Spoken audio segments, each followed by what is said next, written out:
Vamos a tocar ahora el tema de lo que son los protocolos de comunicación. Vamos a analizarlos de manera general, sin profundizar en ellos, sino manejando más que todo el concepto de lo que es lo que son los protocolos como tal y cuál es su finalidad. ¿Oyeron?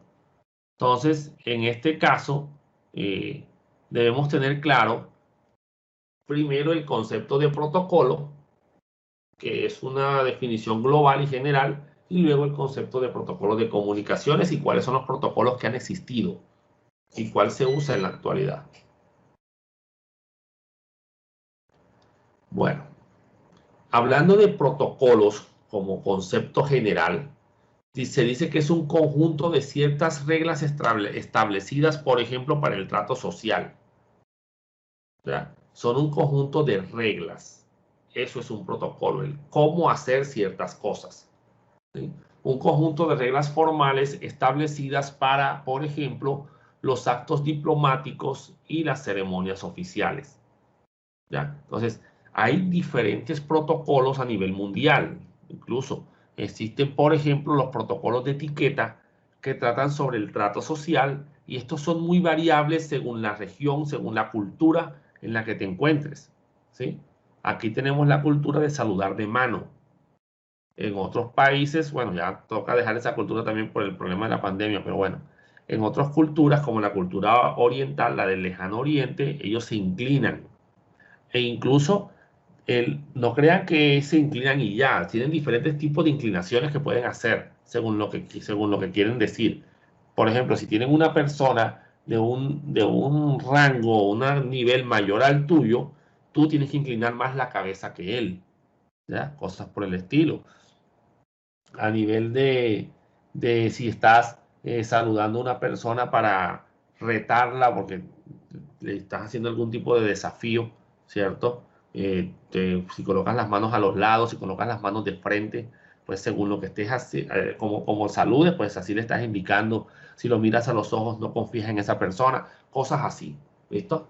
Acá también tenemos ciertas formas específicas de tratar la etiqueta pues determina, por ejemplo, el orden en que tienen que estar los cubiertos en una mesa, cómo se tienen que sentar las personas, ¿sí? Cómo se comienza a servir la comida, cómo se deben sentar en qué orden, incluso si se tienen que sentar en un sofá, o cosas por el estilo, ¿ya? Cómo se tiene que ser, quién empieza a comer, cosas así. O sea, esas son unas reglas ya definidas, ¿verdad?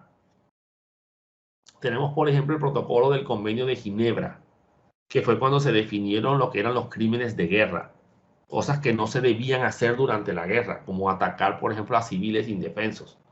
¿Listo? Eso se vio mal y se catalogó como un crimen de guerra.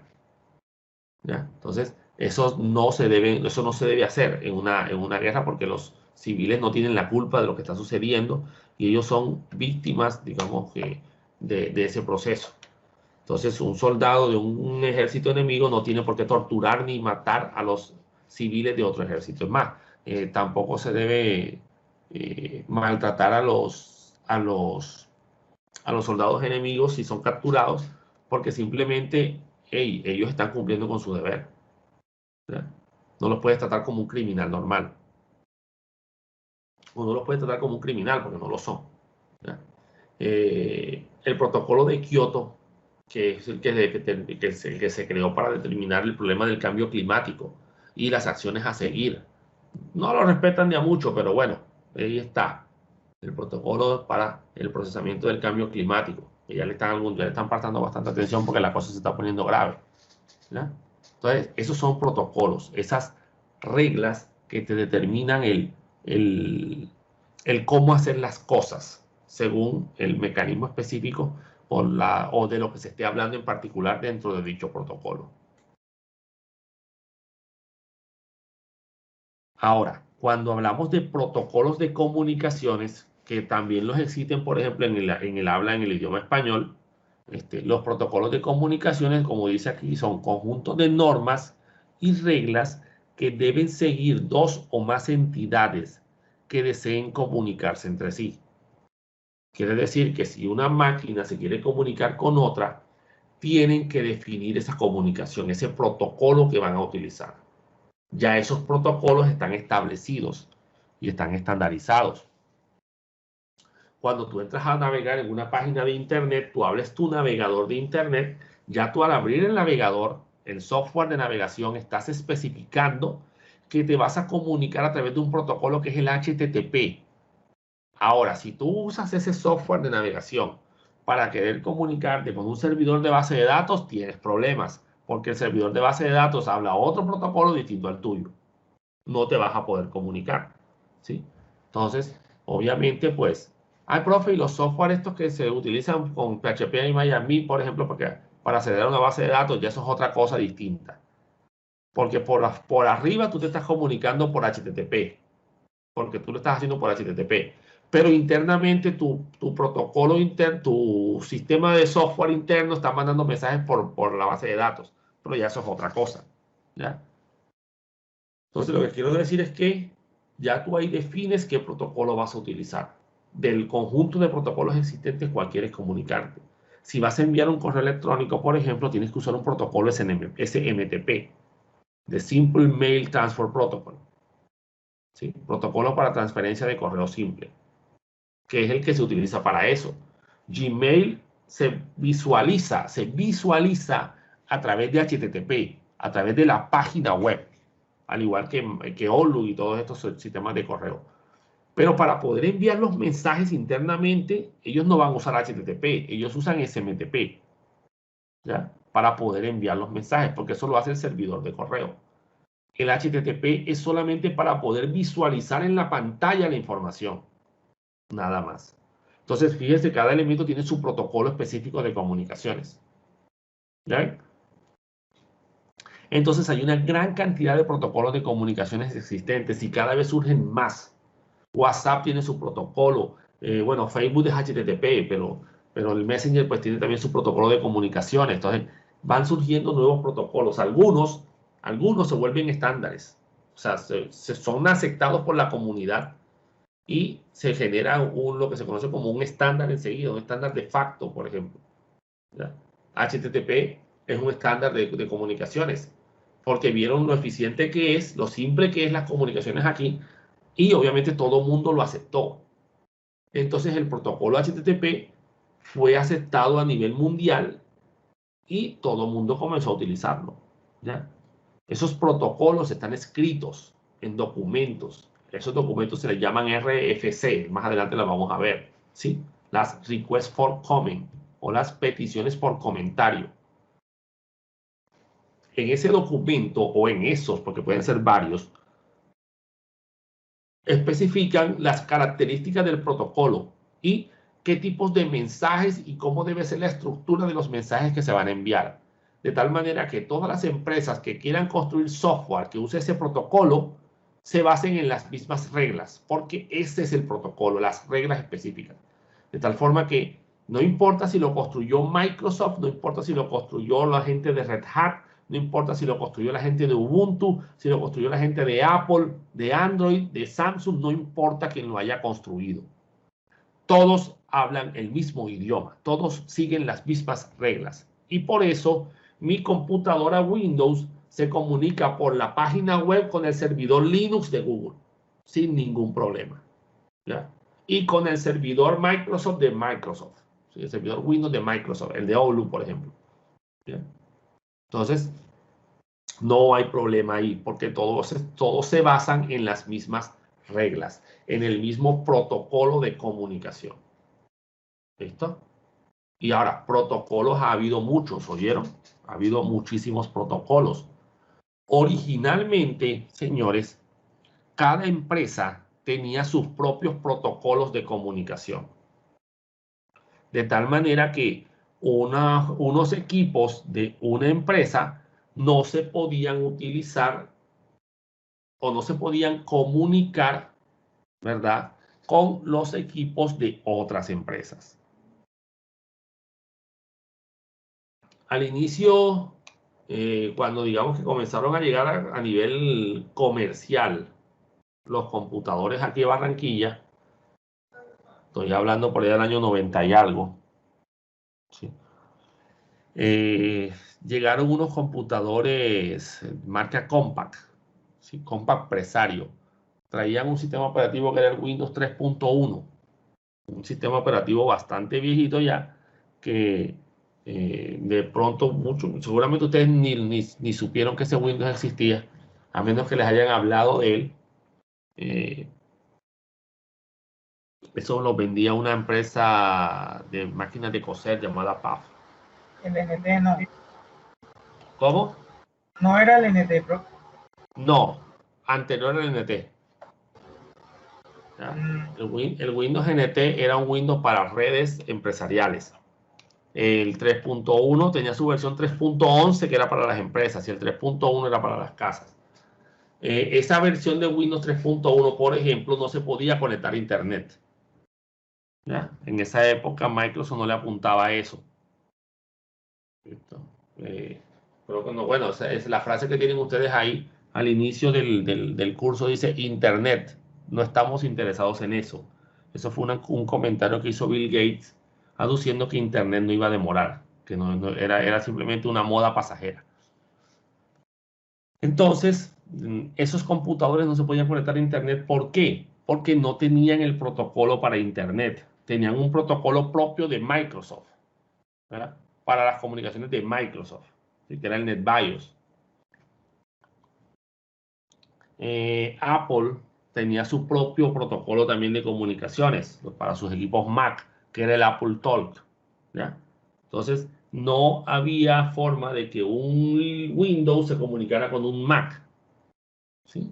Porque no había protocolos en común. Tendrías que buscar la forma de descargar algún software para instalárselo o buscarlo, comprarlo, no sé, instalárselo al Apple Talk para que entendiera NetBIOS, por ejemplo. Podía haber, no digo que lo hubiera, ¿ya? Entonces, había muchas empresas distintas, cada una tenía su propio sistema de comunicaciones. Por ejemplo, IPX-SPX era un conjunto de protocolos desarrollados por una empresa llamada Novell Network que tenía sus sistemas operativos Novell. Entonces, digamos que esas eran unas redes muy utilizadas a nivel empresarial en Colombia. Bueno, a nivel mundial se usaban mucho, pero que no eran compatibles con Internet. Entonces, ¿tú qué tenías que hacer? Pues tú tenías que tener instalados los protocolos para Internet si querías tener conexión a Internet. Internet se basa en un conjunto de protocolos conocidos como TCP/IP, que es un conjunto completo de múltiples protocolos. Tiene muchísimos, tiene más de 100 y pico de protocolos para sus procesos de comunicación.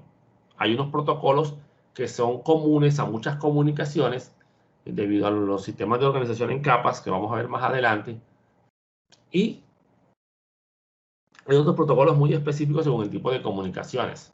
Entonces, IPX y SPX se utilizaban en redes Novell, pero cuando comenzó a venir la convergencia, ¿sí? Cuando comenzaron a comunicarse múltiples redes de múltiples fabricantes y vieron que era necesario que pues ya esto se comenzara a volverse compatibles las cosas, ¿sí?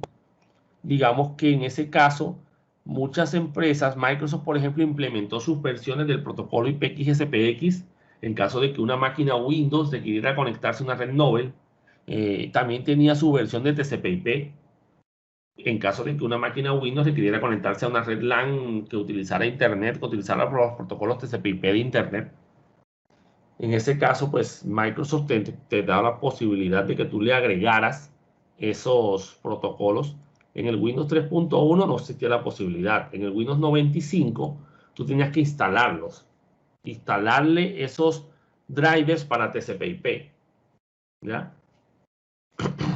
En el Windows 98 ya venían instalados, pero venían desactivados. ¿Sí? Te tocaba habilitarlos. Tú tenías que habilitar el protocolo IP versión 4. ¿Sí? En esa época, bueno, en esa época era IP, protocolo IP. ¿Sí? Tenías que instalar el conjunto de protocolos TCP/IP. Tenías que montar el cliente para redes Microsoft, ¿sí? Que era el cliente para inicio de sesión. Y tenías que montarle el recursos compartidos, cliente de recursos compartidos e impresoras de Microsoft, ¿sí? Que eran los protocolos para NetBIOS, para compartir carpetas y para compartir impresoras. Y el TCP/IP, pues, para tener conexión a Internet y a la red LAN de la empresa, ¿sí? En algunos casos, hubo una época en la que algunos juegos de video utilizaban IPX y SPX para sus comunicaciones, pero internas, no internet, sino internas. No estoy hablando de juegos online. En esa época era muy raro encontrar juegos online. Pero esos protocolos se seguían en el juego de video y tú tenías que instalarlo también, o el juego lo instalaba por ti. Eso lo vi en algunos juegos de computadora en esa época. Estoy hablando de los años 90, 98, 97, por ahí. No, perdón, 2000 algo. Ya finalizando el 90, iniciando el 2000. DECNEC es una red muy vieja de Digital Equipment Corporation. X.25 era un protocolo para redes WAN, ¿sí? Para lo que es redes de área amplia, que también incluso se hacía parte de TCP/IP. Bueno, y Apple Talk, que era el protocolo de Apple, ¿sí? Para sus computadoras Macintosh. Entonces, digamos que estos son solamente algunos, pero existieron muchísimos. Ya muchos han desaparecido y actualmente, señores, todo es TCP/IP. Bueno, casi todo, no digamos que todo. En realidad, algunas cosas se manejan todavía con sistemas no TCP/IP.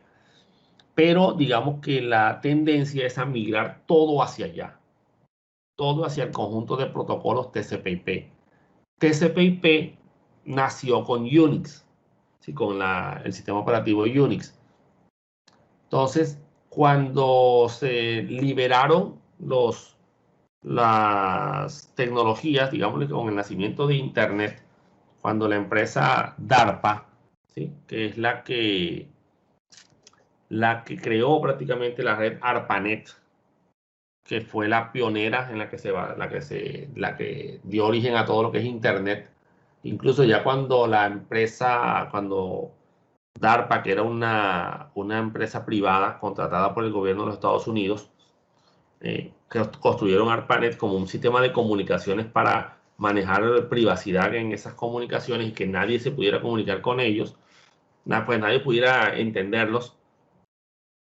Pues con el tiempo estos sistemas fueron abiertos, se abrieron y se pasaron a las universidades y a las empresas, ¿verdad? Sobre todo cuando liberaron el sistema operativo Unix. Y digamos que en este caso, pues se generaron dos redes en ese momento, lo que era Milnet o la red militar y Internet, o Internet, que era la red ya más comercial, más de universidades y más de empresas.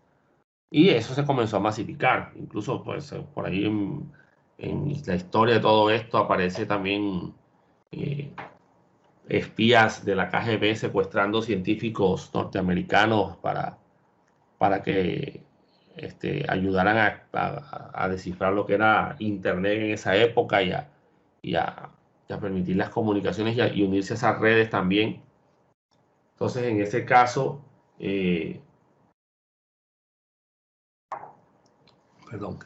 Internet se comenzó a masificar y se comenzó a mover a nivel mundial, ¿ya?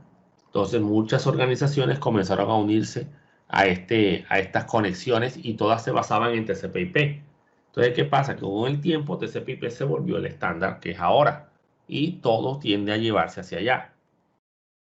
Incluso hay una historia muy interesante que se generó un libro, incluso se llama El huevo del cuco, escrito por Clifford Stoll, donde sucedió algo tipo película prácticamente. O sea, eso parecía una película de suspenso de esas que saca Hollywood, porque el señor era un astrónomo que estaba, pues, digamos que sin mucho que hacer en su profesión y le ofrecieron un trabajo ayudando en el departamento de sistemas de la universidad, creo que era Berkeley, no recuerdo. Y él le mandaron a que analizara eh, una cuenta de usuario, porque se cobraba por el uso de los recursos de red de la universidad, un desfase de 75 centavos de dólar de alguien que estaba usando las conexiones pero no estaba pagando. Entonces este señor comenzó a investigar a ese usuario, se dio cuenta que ese usuario pues no Al parecer era de una persona que no trabajaba ya con ellos o que estaba de viaje, estaba de vacaciones, no recuerdo. Total, para no alargarles el cuento, el señor descubrió que esos 75 centavos de dólar de esas conexiones estaban siendo generadas desde Alemania, ¿sí? Resulta que la KGB, la organización de espionaje rusa de la Unión Soviética, había contratado a un grupo de hackers alemanes para que robaran información del Departamento de Defensa de los Estados Unidos. Entonces, desde Internet estaban llegando a la universidad, estableciendo esa conexión con ese usuario, y de ahí saltaban a Milnet, ¿sí? Porque estaban comunicadas, y saltaban a las oficinas, no recuerdo de qué departamento del gobierno de los Estados Unidos era, que estaba cerca de esa universidad, y cómo es que se llama, y estaban robando secretos del gobierno, ¿no? Obviamente este señor fue catalogado como un héroe nacional, por eso que descubrió, le tomó mucho tiempo descubrir todo eso, porque él tenía muy pocos conocimientos en sistemas, y él comenzó a analizar qué es lo que estaba pasando. Incluso él habla de cómo identificó la distancia a la que estaba, ¿cierto? Haciendo unas especies de pines. Entonces, viendo cuánto se demoraba de un punto A a un punto B, y comenzó a extrapolar. Y se dio cuenta que las comunicaciones venían de Europa. Entonces, digamos que sentó todo lo que son las bases de una investigación forense a nivel digital. En ese libro, pues, El huevo del cuco, está toda esa explicación. Yo por ahí lo tengo, se lo voy a compartir en el EVA para el que quiera lo lea. Es bastante interesante, como les digo, eso pareció una película. Porque pues, de una cosita de nada salió una conspiración, digámoslo así, una conspiración tipo Hollywood, ¿cierto? Imagínense lo que es eso, descubrir que un gobierno extranjero te está espiando por ese detallito, ¿ya? Entonces, pues este señor ahora da conferencias, viaja por todo el mundo, eh, dando charlas y dando conferencias, siendo un astrónomo de profesión, pues sentó unas bases tecnológicas bastante fuertes para lo que es la investigación tecnológica. Entonces, si dos equipos se quieren comunicar, tienen que hablar el mismo protocolo, ¿sí? Ya con Windows XP, por ejemplo, ya Microsoft había integrado al kernel del sistema operativo, o sea, al núcleo del sistema operativo, ya había integrado lo que era el protocolo TCP/IP. Ya venía habilitado por defecto. Por eso se dice que Windows XP es el primer Windows que ya vino listo para conectarse a Internet, ¿verdad? Y a partir de ahí, pues Windows 2000, que ya se usaba a nivel empresarial, y el Windows que mencionaron ahorita, el Windows NT o el Windows de New Technology, es el Windows que se utilizaba en las empresas después del Windows 3.11, que estaba el Windows NT Server y el Windows NT Professional. Pero inicialmente ellos trabajaban era con NetBIOS.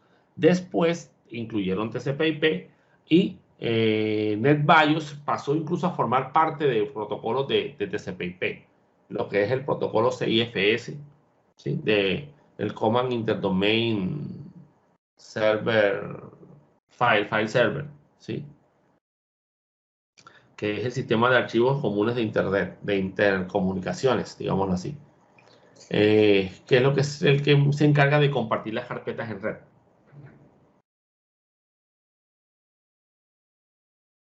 Entonces, como ya habíamos dicho anteriormente, pues TCP/IP es el conjunto de protocolos utilizados en las redes actuales, por lo menos las que se conectan a Internet y actualmente en las redes LAN.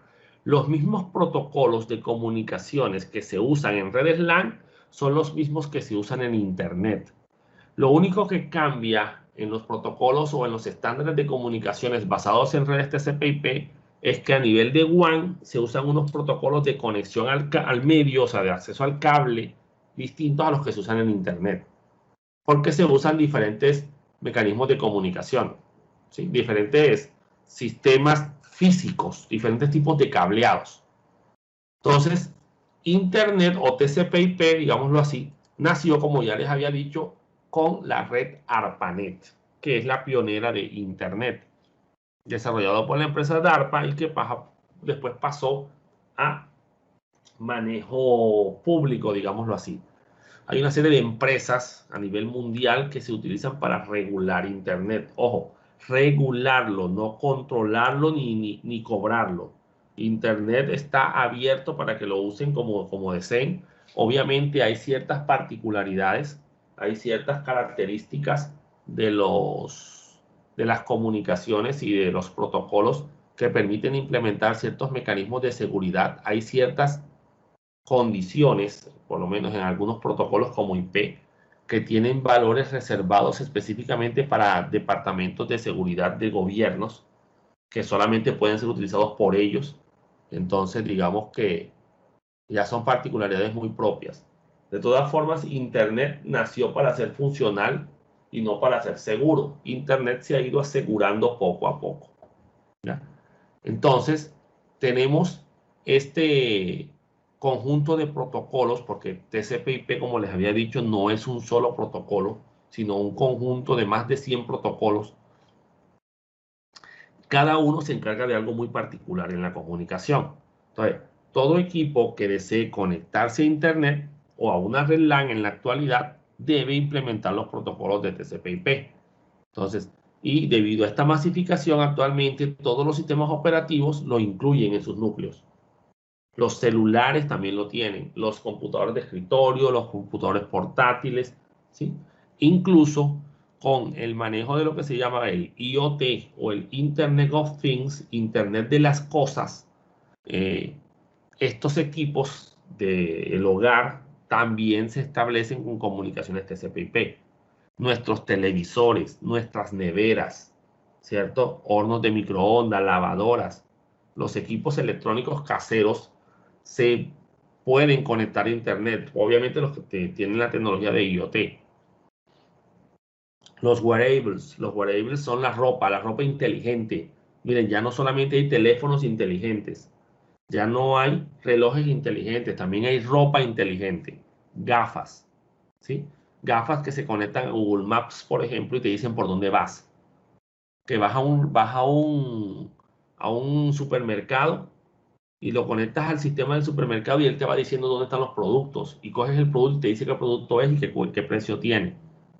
¿Ya ven? Entonces, todos esos son tecnologías que se van convergiendo hacia Internet. Anteriormente, la telefonía, por ejemplo, ¿cierto? Iba por una plataforma diferente a la de Internet, pero plataforma diferente a nivel de software, pero era la misma plataforma de hardware, ¿ya? Porque era la misma línea telefónica. Antes el Internet iba por línea telefónica convencional y tú tenías que marcar un número de teléfono para conectarte a Internet. Y mientras estabas navegando en Internet, nadie podía usar el teléfono. Si alguien levantaba el teléfono en algún lado, se caía el Internet en tu casa. Y tú pagabas por consumo. Actualmente, pues hay otras tecnologías adicionales que se están utilizando, mucho mejores, y los teléfonos o las líneas telefónicas han quedado para las comunicaciones telefónicas. Pero resulta que existe ahora mismo lo que es la telefonía IP, que comenzó hace muchos años, por allá en los años, a comienzos del 2000. Pero, señores, esta telefonía que se trabajaba a través de la red digital de servicios integrados, ¿sí? La RDSI, se ha ido migrando y ya prácticamente todas las empresas de telefonía lo trabajan de esa manera y muchas empresas lo trabajan de esa manera a nivel de interno. Se trabaja ya no se trabaja con telefonía convencional, sino con telefonía IP. O sea, tus teléfonos ya no se van a conectar a la red telefónica, sino que se conectan a Internet, se conectan a la red LAN de la empresa. Y así como el computador, ellos están conectados a la misma red. Pasan por los mismos switches, pasan por las mismas comunicaciones. Problema, pues las llamadas telefónicas ahora tienen que pelear con las comunicaciones en red.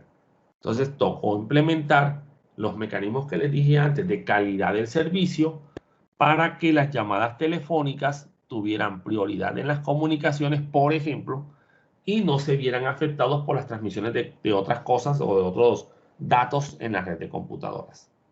¿Ya ven? Entonces, digamos que en este caso se está masificando el uso de Internet en esos dispositivos. La televisión también va para allá. Ya existe la televisión IP, ¿sí? Y la idea es masificarla porque ya tenemos que salir de esa televisión convencional. En la radio también se está, ya las emisoras tienen sus transmisiones también por Internet. ¿Listo? Obviamente hay un retardo, ¿no? Por todo lo que hablamos del procesamiento de la señal y todo esto. Pero la idea es migrar todo para allá. Nuestras casas se van a conectar a Internet y eso abre unas brechas de seguridad bastante grandes que deben ser tenidas en cuenta. Tu nevera va a estar conectada a Internet y va incluso a analizar lo que tienes en el contenido de tu nevera. Y si te falta algún producto, pues ella se encargará de solicitárselo al supermercado y que te llegue a tu casa y que se te descuente por la tarjeta de crédito. Ahora imagínense que ustedes lleguen y resulta que cuando vienen a ver hay una cantidad de compras hechas en tu tarjeta a través de con tu nevera, pero hacia otra dirección. ¿Verdad? O que hagan transferencias desde tu nevera a otra cuenta bancaria. Entonces, eso abre unos detallitos que hay que tener en cuenta asociados al tema de ciberseguridad que se vuelven bastante críticos con ese Internet de las cosas. Vean, existe una gran cantidad de dispositivos ahora mismo con conexión a Internet, señores, balones de fútbol, ¿sí? Que lo usan en los entrenamientos. Eh, lo que es zapatos, ¿sí? Los futbolistas de los equipos, estos que ganan dinero, esos europeos, ellos tienen zapatos inteligentes que los usan en las prácticas para analizar y mejorar sus técnicas, ¿sí? A nivel deportivo. Incluso en una charla que estuvimos dictamos una serie de charlas de la empresa NST, dictamos unas charlas en la Autónoma y la gerente que estaba dictando una charla sobre seguridad en el Internet de las cosas, mostró incluso unos ganchos de ropa que se conectaban a Internet, ¿ya? Unos ganchos de ropa que te medían la humedad del ambiente y si la humedad se incrementaba era posibilidad de lluvia. Y entonces te mandaban un mensaje a tu celular indicando que estaba lloviendo o que podría llover muy pronto para que tú fueras y recogieras la ropa. ¿Ya? Entonces, hasta ese nivel hemos llegado. Armas de fuego, señores. Vehículos. ¿Listo? Armas de fuego con tecnología, con cuestiones que se conectan a internet y puedes disparar desde la red. Te puedes conectar a internet, te conectas al arma y disparas. Pero imagínense lo peligroso que sería que alguien tomara control de un arma de esas. Un delincuente informático tomara control. Entonces, todo está migrando a TCP/IP, todo, sin excepción. Entonces, si no nos preocupamos por la seguridad del sistema, pues vamos a tener unos problemas graves en nuestras casas y va a pasar lo que pasa en algunas películas que toman control de nuestros recursos, nos secuestran nuestra casa, ¿sí? Nos secuestran allá adentro, no nos dejan salir, por ejemplo. Entonces, tendríamos que pagar un rescate para que nos dejaran salir de nuestra propia casa. Todo porque no implementaron los mecanismos de seguridad cuando hicieron la instalación, ¿sí? A nosotros una empresa de seguridad, no, una empresa de seguridad no, una empresa que ya, que pues lo contrataron para eso, nos puso un lector de huella digital para entrar al centro de datos de la universidad. Y después de un día, como en una hora de intentarlo, lo hackeamos enseguida ya, porque estaba muy mal implementado. El elemento era muy bueno, pero estaba mal montado. ¿Ya? Entonces encontramos una cantidad de huecos de seguridad y los fuimos tapando poco a poco porque la empresa, pero es que así es como se montan en todas las empresas. Yo digo, mierda, entonces, si así se monta en todas las empresas, imagínense entonces cómo está la seguridad de esas empresas. ¿Ya?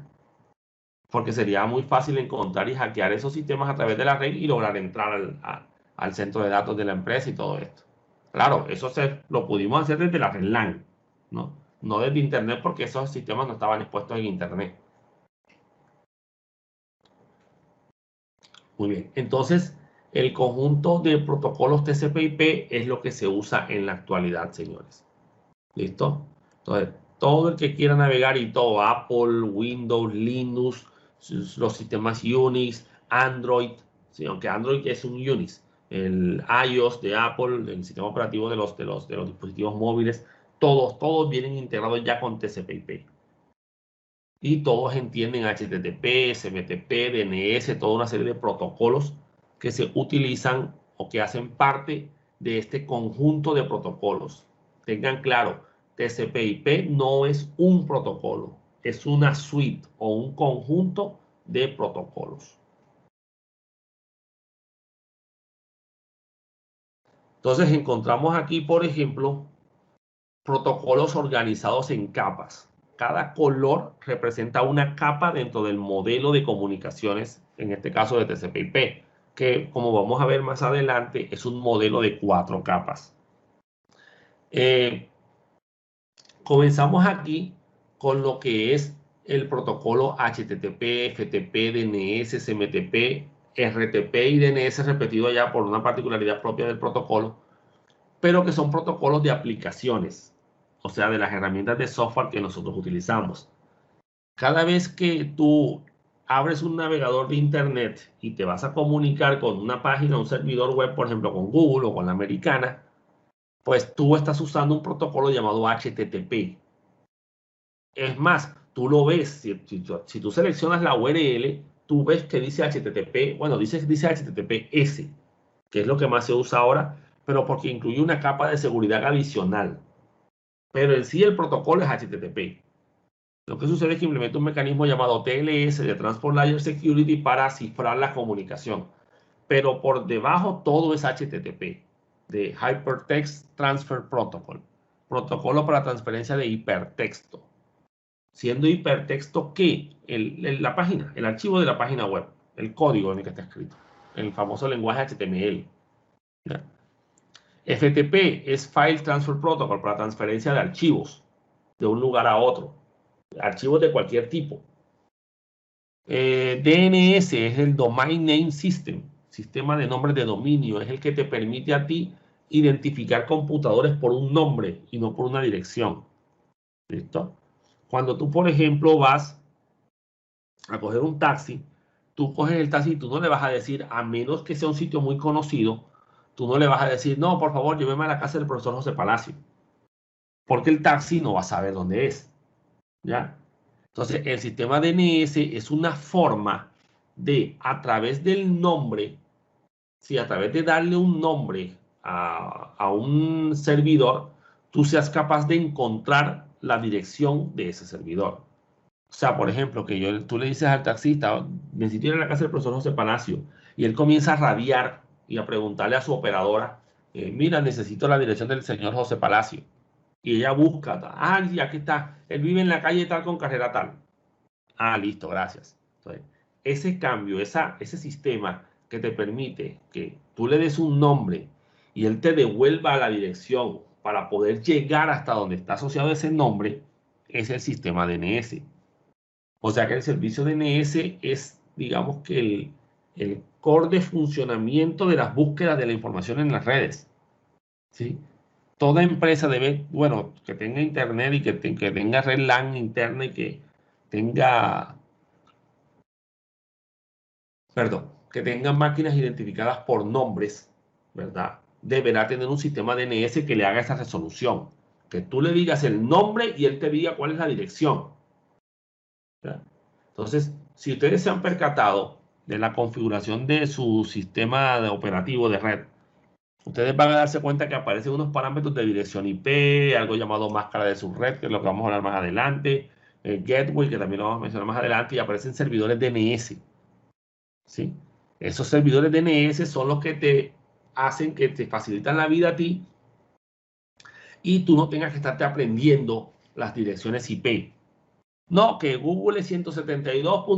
No, tú no sabes, tú solamente escribes google.com y él te lleva. ¿Sí? Él internamente averigua la dirección, no te la tiene por qué mostrar porque tú para qué quieres saber esa dirección. Y él mismo te va y te trae la página, te conecta con el servidor y descargas la página. ¿Ya? Entonces, él internamente a través del servicio DNS encontró el servidor.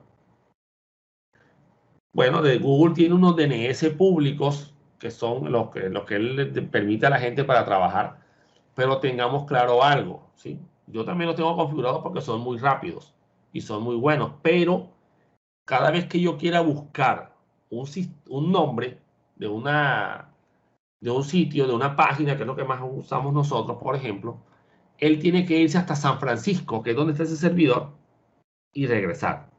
O sea, tu comunicación tiene que irse hasta allá y volver. Cosa distinta que si usaras los DNS de tu proveedor de internet, que son locales acá en Barranquilla o en Colombia. ¿Ya?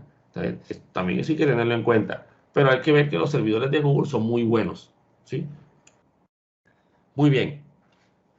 Ya bajando, ya digamos que saliéndome de la capa de aplicación y pasándome a otra capa más inferior que vamos a analizar más adelante, tenemos protocolos como TCP y UDP. Estos son protocolos que transportan la información de un lado a otro. Uno lo hace de una manera y otro de otra. Las comunicaciones por UDP son más rápidas, ¿sí? Pero las que van por TCP son más confiables, ¿sí? Porque TCP maneja cruces de recibo, entonces si la información no llega completa la retransmiten, pero es que en UDP no sirve hacerlo de esa manera, ¿ya? Y nos vamos a dar cuenta más adelante. RTP, por ejemplo, que es el Real Time Protocol o protocolo de tiempo real, es un protocolo que se utiliza para manejar las comunicaciones de las videoconferencias, ¿sí? O de las llamadas telefónicas, ¿listo? O sea, es el protocolo que se encarga de establecer esas sesiones, esas comunicaciones en tiempo real. Y a ellos no les sirve, por ejemplo, como les dije al inicio, que el saludo, el bit de saludo, los bits del hola, ¿cómo estás? El hola, se retransmitan después. ¿Para qué? Si ya el saludo pasó, ¿sí? Hola, ¿cómo estás? Es el orden correcto. Si tú no oyes el hola, pero oyes el cómo estás, tú sabes que te están saludando y tú respondes, ¿cierto? Y entonces vas a decir, ¿cómo estás? Hola. Entonces se oye como raro, ¿no? Entonces no tiene sentido retransmitir un mensaje que se perdió con RTP o con la transmisión de audio, por ejemplo. Entonces usan UDP, porque tras retransmitir esos mensajes afectaría la calidad del servicio en ese caso, ¿ya? Entonces no se necesita y no se va a usar en esos momentos, ¿verdad? Lo que es el protocolo UDP. Perdón, TCP, digámoslo así. Pero TCP es cuando lo que me interesa es que el mensaje llegue bien y llegue completo. Porque yo después lo voy a ver. No lo voy a ver en tiempo real, sino yo espero a que descargue todo. ¿Sí? Una página, un correo electrónico. Una imagen no cargó, bueno, le voy a dar a actualizar. Ah, ya cargó, ahora sí cargó la imagen. ¿Listo? Entonces, se usa uno o el otro según los requerimientos propios del sistema que estamos trabajando. IP es el que maneja el direccionamiento, las direcciones IP, o las famosas direcciones IP, ¿sí? Entonces, ese es como un pato mundo. Y abajo Internet, RedLAN, ya eso es el acceso al medio físico, ¿sabes? Entonces, aquí ya se habla de estándares, Ethernet, Token Ring, Frame Relay, ¿ya? Entonces, son estándares ya de acceso al cable, acceso a la antena. Aquí es donde aparece la Wi-Fi, ¿ya? Pero puede ser Wi-Fi, puede ser cableado, puede ser como sea, que de ahí para arriba todo es lo mismo. Porque tu celular va por Wi-Fi o va por la red celular. Entonces, listo, eso es abajo, capa física, capa de acceso al medio. Arriba tiene su dirección IP. Va por la página, va por TCP y usa HTTP. ¿Ya? Entonces, es lo mismo. Lo único que cambia es que el medio físico de transmisión es otro. Ya, eso es todo. Entonces, esas son las diferentes capas que hacen parte de lo que es las comunicaciones basadas en TCP/IP.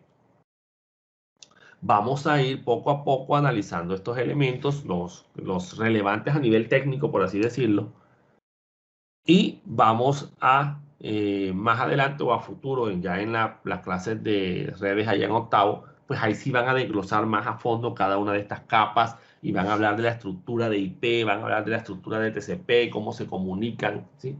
Para entender todos esos procesos como tal. Pero por ahora nos interesa más que todo en la parte funcional del sistema.